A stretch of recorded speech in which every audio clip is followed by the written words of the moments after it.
ભાવનગરમાં પોલીસ પરિવારના સભ્યોને ગરબા રમવા ખાકી રાસોત્સવનું આયોજન કરવામાં આવ્યું છે।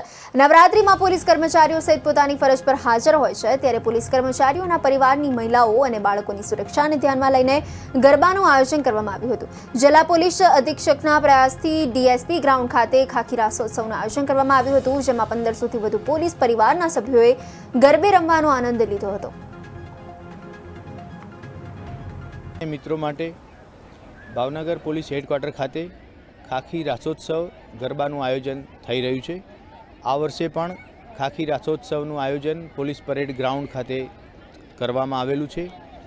ખાખી રાસોત્સવમાં ખાસ કરી જે પોલીસના કર્મચારીઓ નવરાત્રિના બંદોબસ્તમાં હોય અને એમના પરિવારને ગરબામાં રમવા માટે ક્યાં મોકલવા અથવા કોઈકને પણ કહેવામાં આવતું હોય છે કે ઘરના પરિવારના સભ્યોને લઈ જાય અને મૂકી જાય, એવા પ્રશ્નો ન ઊભા થાય અને પોલીસના પરિવાર ચાલતા પોતાની જ પ્રિમાઇસીસમાં હેડક્વાર્ટરમાં આવે અને ગરબા રમી અને ચાલતા જ પોતાના ઘર સુધી સુરક્ષિત રીતે પહોંચી જાય, એ માટે પોલીસના પરિવાર માટે ખાકી રાસોત્સવ 2024નું ભાવનગર ખાતે આયોજન કરવામાં આવેલું છે। મિત્રો માટે ભાવનગર પોલીસ હેડક્વાર્ટર ખાતે ખાખી રાસોત્સવ ગરબાનું આયોજન